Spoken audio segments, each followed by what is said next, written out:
Hello friends, welcome back to CG job education. दोस्तों, परीक्षा कुछ ही दिन शेष है आपका सीजी टेट की। साथ ही साथ शिक्षक भर्ती परीक्षा का भी अभी नोटिफिकेशन आएगा। तो शिक्षक भर्ती के पूर्व दोस्तों, मैं सभी विषय को इस यूट्यूब चैनल के माध्यम से पूरी तरीके से आपको बता दूंगा ताकि आपकी शिक्षक भर्ती अच्छे से क्लियर हो। तो दोस्तों, इस वीडियो में हम पर्यावरण अध्ययन शिक्षण शास्त्र के जो MCQs है उस पर चर्चा करेंगे। 30 MCQs मैं इस वीडियो में लूँगा दोस्तों। 20 या 30 ही MCQs लूँगा क्योंकि वीडियो लंबा हो जाता है। चलिए शुरू करते हैं। देखिए, सबसे पहला सवाल है हमारा। ये जो प्रश्न है दोस्तों, एग्जाम्स में पूछे गए प्रश्न है, सीजी टेट की परीक्षा में पूछे गए प्रश्नों को ही समावेश किया है। देखिए, पहला प्रश्न है, प्राथमिक कक्षाओं में पर्यावरण की शिक्षा देने का उत्तम तरीका निम्नलिखित में से कौन सा हो सकता है? ए, भाषण के द्वारा, बी, खेल खेल में सीखना, सी, लिखित परीक्षा के द्वारा, या डी, मौखिक परीक्षा के द्वारा। तो जो इसका उत्तर देखिए, प्राथमिक कक्षा में यदि बालकों को पर्यावरण की शिक्षा देना है तो सबसे बेहतर तरीका खेल के माध्यम से है ना। उसको खेल खेल में हम सिखा सकते हैं, इससे बच्चे बोर भी नहीं होते और पूरा मनोरंजन के साथ में खेलते हैं। दूसरा प्रश्न है दोस्तों, वैज्ञानिक अध्ययन का महत्वपूर्ण घटक है? ए, सिद्धांत बनाना, बी, अवलोकन करना, सी, प्रायोगिक सत्यापन, या डी, उपरोक्त सभी। देखिए, वैज्ञानिक अध्ययन, ठीक है, तो वैज्ञानिक अध्ययन जब हम करते हैं तो किसी भी चीज़ की सबसे पहले सिद्धांत भी निर्मित करते हैं, उनका अवलोकन भी करेंगे, सत्यापन भी करेंगे। तो ये तीनों चीज़ें इसमें क्या है दोस्तों, आपका समाहित होती है। इसका उत्तर हो जाएगा द। चलिए अगले प्रश्न की तरफ बढ़ते हैं। प्रश्न क्रमांक है हमारा तीसरा। तो देखिए, प्रश्न क्रमांक तीसरा क्या है फ्रेंड्स? बच्चों के सीखने के तरीकों पर सबसे अधिक अध्ययन करने वाले दो प्रमुख व्यक्ति हैं। ठीक है, आप जब भी पर्यावरण अध्ययन का अध्ययन करेंगे, ठीक है दोस्तों, तो आपको सबसे ज़्यादा अगर कोई सिद्धांत मिलेगा तो वो है जीन पियाजे और वाइगोत्स्की। तो इन्हीं दो ऐसे व्यक्ति हैं जिन्होंने सीखने के तरीकों का सर्वाधिक अध्ययन किया है बालकों पर। तो इसका जो उत्तर हो जाएगा दोस्तों, जीन पियाजे और वाइगोत्स्की। ठीक है, चलिए अगले प्रश्न की तरफ बढ़ें। तो प्रश्न क्रमांक चौथा है, मानव के उत्सर्जी अंग अ, यकृत, ब, गुर्दा, या सी, त्वचा, डी, उपरोक्त सभी। तो मानव के उत्सर्जी अंग जहां से उत्सर्जन होता है, ठीक है, तो देखिए ये सभी आएंगे दोस्तों, उपरोक्त सभी। ऐसा क्यों होगा? देखिए, यकृत हो, गुर्दा हो या त्वचा हो, सभी चीजें कुछ न कुछ उत्सर्जित करते हैं। जैसे हम बात करें त्वचा की, ठीक है, तो हमारे त्वचा से जो पसीना उत्सर्जित होता है ना, इस तरह से तीनों चीजों से कुछ न कुछ आपका उत्सर्जित होता है। इसलिए क्या है, इसका उत्तर हो जाएगा उपरोक्त सभी। क्लियर है दोस्तों? क्षमा करें दोस्तों, इसमें थोड़ा सा परेशानी हो गई हमको। चलिए अगले प्रश्न की तरफ बढ़ें। प्रश्न क्रमांक पांचवा है। तो देखिए, प्रश्न 5 क्या कहता है? अमीबियासिस रोग का रोगजनक जीव है। अमीबियासिस रोग का रोगजनक जीव ए, एंटी अमीबा जिनविवेलिस, बी, एंट अमीबा डिसेस्टिका। तो इसका देखिए, उसका उत्तर हो जाएगा सी, एंट अमीबा हिस्टोलिटिका। ठीक है, इसका उत्तर हो जाएगा दोस्तों सी, एंट अमीबा हिस्टोलिटिका। पूर्व में पूछे गए प्रश्नों को ही हमने लिया है दोस्तों। प्रश्न क्रमांक छठवा, थोड़ा ऊपर कर लेता हूं ताकि आपको अच्छे से दिखे। देखिए, प्रश्न छठवा क्या है? मूल्यांकन में निहित नहीं है। की पॉइंट को याद रखें दोस्तों, मूल्यांकन में क्या चीज निहित नहीं है? तो अ, विद्यार्थियों का वर्गीकरण उनकी शैक्षिक उपलब्धि के आधार पर करना, ब, उपचारात्मक शिक्षण, स, विद्यार्थियों के सीखने की प्रक्रिया में होने वाली कठिनाइयों को जानना, या द, सीखने सिखाने की प्रक्रिया में उत्पन्न कठिनाइयों को जानना। देखिए, मूल्यांकन, ठीक है, तो मूल्यांकन में क्या है? होने वाली कठिनाई को जानना, ये तो नहीं हो सकता। सीखने, देखिए मूल्यांकन में निहित नहीं है। देखिए, तो विद्यार्थियों द्वारा वर्गीकरण उनके शैक्षिक उपलब्धियों के आधार पर करना। ये कभी मूल्यांकन की जो प्रक्रिया है दोस्तों, उसमें कभी भी हम बच्चों का वर्गीकरण नहीं करते। बाकी उपचारात्मक शिक्षण की प्रक्रिया होंगी, ठीक है, उसमें क्या कमी रह गई, उनके कठिनाइयों को कैसे दूर करें, ये चीज़ें हमेशा रहेगी। और सीखने सिखाने की प्रक्रिया में जो क्या कठिनाई है उनके बारे में हम डायग्नोस करना, ठीक है, उनके बारे में पता लगाना, ये सब चीज़ें रहेंगी। तो आपको उत्तर हो जाएगा ए। अगला प्रश्न, प्रश्न क्रमांक 7वां। तो प्रश्न क्रमांक 7वां क्या कहता है, देखिए 7वां प्रश्न है दोस्तों, कक्षा 5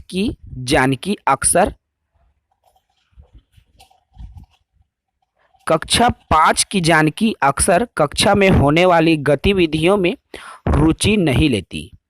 इस समस्या को हल करने का सर्वोत्तम उपाय हो सकता है। अर्थात कक्षा 5वीं की जानकी है, जो कि कक्षा में कुछ भी गतिविधि कराया जाता है तो उसमें इंटरेस्ट नहीं लेती। तो अब उनके इसी समस्या को कैसे हल करें, तो इस प्रकरण को प्रधान अध्यापक को सूचित करें। जानकी को खेलकूद की कक्षा में जाने से रोक सकते हैं। इस प्रकरण को कारणों का पता लगाना और जानकी को परामर्श देना, ये बेस्ट ऑप्शन यदि मैं कहूँ दोस्तों तो आपका स हो जाएगा, ठीक है। क्या वजह है कि बच्चा जो है या जानकी जो है गतिविधि में रुचि नहीं ले रहा है, उनके कारणों का पता लगाना और उनके हिसाब से उनको परामर्श देना, इसका उत्तर हो जाएगा। चलिए बढ़ें अगली प्रश्न की तरफ। प्रश्न क्रमांक है हमारा 8वां। तो देखिए 8वां प्रश्न कहता क्या है, तो प्रश्न 8 है, पृथ्वी पर दिन और रात होने का प्रमुख कारण। अर्थात दिन और रात क्यों होता है। अ, सूर्य एवं पृथ्वी के मध्य चंद्रमा की उपस्थिति। ब, सूर्य अपनी धुरी पर पृथ्वी का घूमना। या स, सूर्य का घूमना। या द, उपरोक्त सभी। तो इसका जो उत्तर है देखिए दोस्तों, सूर्य एवं पृथ्वी के मध्य में जब चंद्रमा आ जाता है, ठीक है, तब क्या होता है, दिन और रात होता है। तो इसका जो उत्तर हो जाएगा आपका ब। देखिए अपनी धुरी पर पृथ्वी जब घूमती है, ठीक है, सूर्य एवं पृथ्वी चंद्रमा की उपस्थिति ये अलग है, लेकिन अपनी धुरी पर जब वह घूमता है दोस्तों, इसका उत्तर ब होगा। जब वह धुरी पर घूमता है तो दिन और रात की जो प्रक्रिया है संपन्न होती है। प्रश्न क्रमांक 9वां है हमारा। 9वां की तरफ हम बढ़े तो यहाँ से आ गया आपका। देखिए प्रश्न 9 क्या कहता है फ्रेंड्स, तो घास के मैदान में खाद्य श्रृंखला का सही क्रम है। घास के मैदान में खाद्य श्रृंखला का सही क्रम है। अ, घास हिरण भेड़िया भैंस। घास कीड़े सांप हिरण शेर। घास कीड़े टिड्डे मेंढक सांप बाज। घास बैक्टीरिया पक्षी सांप। तो इसका जो उत्तर देखिए, घास को कीड़े मकोड़े खाते हैं और कीड़े मकोड़ों को टिड्डा खाता है, टिड्डे को मेंढक खाता है और मेंढक को सांप खाता है और सांप को बाज खाता है। इस प्रकार से स इसका जो है सही उत्तर हो जाएगा। अगले प्रश्न की तरफ बढ़े। प्रश्न क्रमांक है हमारा 10वां, ठीक है। तो प्रश्न 10 देखिए, प्राथमिक शालाओं में पर्यावरण अध्ययन कार्यक्रम के प्रमुख घटक हैं। तो पर्यावरण अध्ययन कार्यक्रम के प्रमुख घटक क्या है दोस्तों प्राथमिक शालाओं में, तो अ, अवधारणाएं। ब, कौशल एवं जानकारी। स, आदत एवं नैतिक मूल्य। या द, उपरोक्त सभी। तो इसका उत्तर हो जाएगा, देखिए प्राथमिक कक्षाओं में अवधारणाएं भी आएंगी, कौशल और जानकारियां भी आएंगी, आदत और नैतिक मूल्य भी समावेश रहता है। तो इसका जो उत्तर हो जाएगा उपरोक्त सभी द। उसके बाद 11वां प्रश्न है, बच्चे को सर्वप्रथम भाषा का ज्ञान होता है। तो बच्चे को सर्वप्रथम भाषा का ज्ञान कहाँ से होता है। अ, समाज से। बी, परिवार से। सी, क्रीड़ा समूह से। या डी, पड़ोस से। देखिए जब बालक जन्म लेता है उसके बाद सर्वाधिक जो समय है परिवार में व्यतीत करता है, शाला पूर्वावस्था में दोस्तों, ठीक है। तो बच्चे में भाषा कहाँ से विकसित होगा, उसके परिवार से ही विकसित होगा। तो एक बालक की जो प्रथम पाठशाला यह परिवार ही होती है। यह भी प्रश्न क्वेश्चन जो है आया हुआ प्रश्न है, ठीक है। तो बच्चे की प्रथम पाठशाला भी परिवार है और बच्चे को सर्वप्रथम भाषा का ज्ञान भी परिवार से ही होता है। चलिए अगले प्रश्न की तरफ बढ़े। प्रश्न क्रमांक है हमारा 12वां। तो प्रश्न 12वां देख सकते हैं फ्रेंड्स। तो क्या है 12वां प्रश्न, एक पारिस्थितिक तंत्र में ऊर्जा का प्रवाह होता है एक दिशी, द्विदिशी, चक्री या बहुदिशी। ठीक है, पारिस्थितिक तंत्र तो आपने पढ़ा ही है। तो पारिस्थितिक तंत्र में जो ऊर्जा का प्रवाह है दोस्तों आपका एक ही दिशाओं में होता है। ठीक है, इसका उत्तर हो जाएगा अ, एक दिशी। प्रश्न 13 है, विश्व का सबसे बड़ा पारिस्थितिक तंत्र है। देखिए, विश्व का सबसे बड़ा पारिस्थितिक तंत्र है अ, महासागर, ब, वन, स, घास के मैदान या द, अटलांटिका। तो सबसे बड़ा जो पारिस्थितिक तंत्र दोस्तों आपका महासागर का पारिस्थितिक तंत्र है, जिसमें बहुत सारे जीव जंतु एक दूसरे पर आश्रित रहते हैं। ठीक है, चलिए प्रश्न क्रमांक 14 देखेंगे। तो प्रश्न 14 क्या कहता है, बच्चे का सामाजिक वातावरण उसके सीखने की प्रक्रिया को प्रभावित करता है। यह कथन किससे संबंधित? देखिए, बच्चा जिस सामाजिक परिवेश में रहता है वहाँ का जो वातावरण है उसको प्रभावित करेगा ही, है ना। तो यह बात किसने कहा था? अ, जीन पियाजे, ब, स्किनर, स, थॉर्नडाइक या द, लेओ वायगोत्स्की। तो लेओ वायगोत्स्की ने कहा है कि बच्चे का जो सामाजिक वातावरण है सीखने की प्रक्रिया को प्रभावित करता है। अगला प्रश्न है प्रश्न क्रमांक 15। तो प्रश्न 15 क्या है फ्रेंड्स? देखिए, निम्नलिखित में से कौन सा कथन गलत है? की पॉइंट पर फोकस करें। गलत कथन को बताना है। तो अ, गतिविधि अनुभव से सीखने की प्रक्रिया है। ब, गतिविधि समूह में ही की जा सकती है। स, गतिविधि में शैक्षिक चुनौती का तत्व मौजूद रहता है। या द, गतिविधि में मानसिक योग्यता भी सम्मिलित होता है। देखिए, कोई भी एक्टिविटी जब करा रहे हैं बच्चों को तो कभी भी एक व्यक्ति या एक बच्चे द्वारा एक्टिविटी नहीं की जा सकती, है ना। एक्टिविटी के लिए दो या दो से अधिक, ठीक है, दो या दो से अधिक बच्चों के समूह में ही एक्टिविटी संभव है। तो जो इसका उत्तर है दोस्तों क्या हो जाएगा आपका? ब, गतिविधि समूह में ही की जा सकती है। ठीक है, प्रश्न क्रमांक 16। देखिए, प्रश्न 16 की हम बात करें तो निम्नलिखित में से किसमें प्रत्यक्ष अनुभव की संभावना है? प्रत्यक्ष अनुभव क्या है दोस्तों? अर्थात जब हम अपने स्वयं करते हैं, उसको देखकर उसको स्वयं करते हैं, वो क्या है आपका? प्रत्यक्ष अनुभव। तो प्रत्यक्ष अनुभव की संभावना है क्षेत्र भ्रमण में, सर्वे कार्य में, प्रोजेक्ट वर्क में या उपरोक्त सभी में। देखिए, क्षेत्र भ्रमण करते हैं अर्थात हम स्वयं उस चीज़ को देखते हैं आंखों से। सर्वे काम भी करेंगे तो हम स्वयं उस चीज़ को देखेंगे। प्रोजेक्ट निर्माण करेंगे, स्वयं करेंगे, उसके माध्यम से ही हम प्रोजेक्ट बनाएंगे। तो इसलिए ये चारों चीज़ें, ये तीनों चीज़ें इसमें समाहित होती है दोस्तों। तो उपरोक्त सभी इसका जो उत्तर है आ जाएगा। चलिए प्रश्न क्रमांक 17 की तरफ बढ़ें। तो देखिए, प्रश्न 17 क्या कहता है? समाजीकरण के संबंध में निम्नलिखित में से कौन सा कथन गलत है? तो समाजीकरण आप समझे हैं। समाज में जब बालक उठता बैठता है, समाज के नियमों का पालन करता है, समाज से कुछ सीखता है, ये समाजीकरण के अंतर्गत होने वाली प्रक्रिया है। समाजीकरण में कौन सी कथन गलत है? गलत कथन की पॉइंट पर फोकस करें। तो असामाजिकरण एक प्रकार का सीखना है। इस प्रक्रिया में व्यक्तित्व का विकास होता है। इस प्रक्रिया में संस्कृति का हस्तांतरण होता है।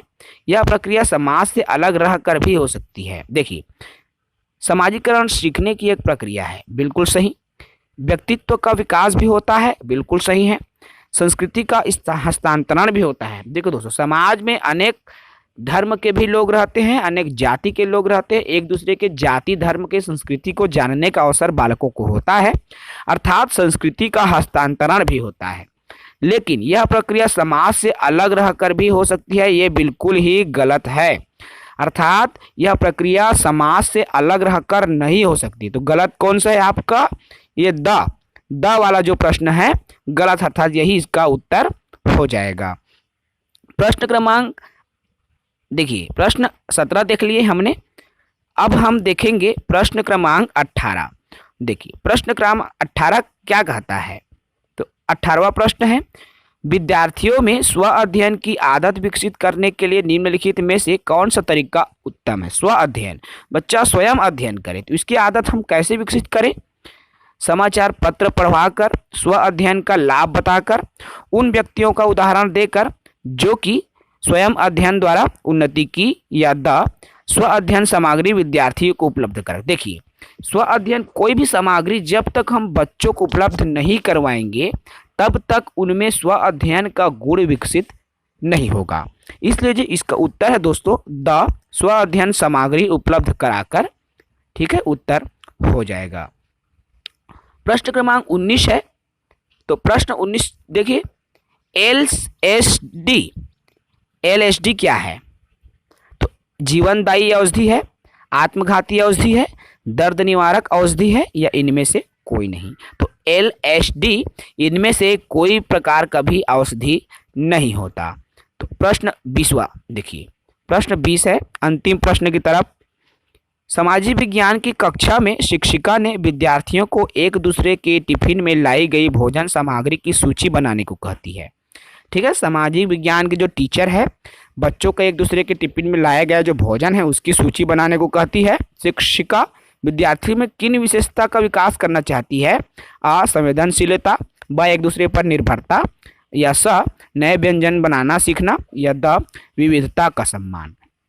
देखिए, सभी में विविध प्रकार के अलग अलग जो खाद्य सामग्री रखा है, तो विविधता का सम्मान करना सिखा रही है एक शिक्षिका। ठीक है, तो इसका उत्तर हो जाएगा द विविधता का सम्मान। दोस्तों, इस वीडियो में हमने 20 एमसीक्यूज देख लिया है पर्यावरण अध्ययन का, जो कि पूर्व में पूछे गए सीजीटेट की परीक्षा के प्रश्नों को ही लिया गया है। हम कुल 80 क्वेश्चन बताने वाले हैं, एक एक करके दोस्तों 1 या 2 दिन में पूरा कंप्लीट कर देंगे। इस वीडियो में इतना ही। अगले वीडियो में फिर मिलेंगे 20 नए एमसीक्यूज के साथ। तब तक इजाज़त दीजिए। जय हिंद।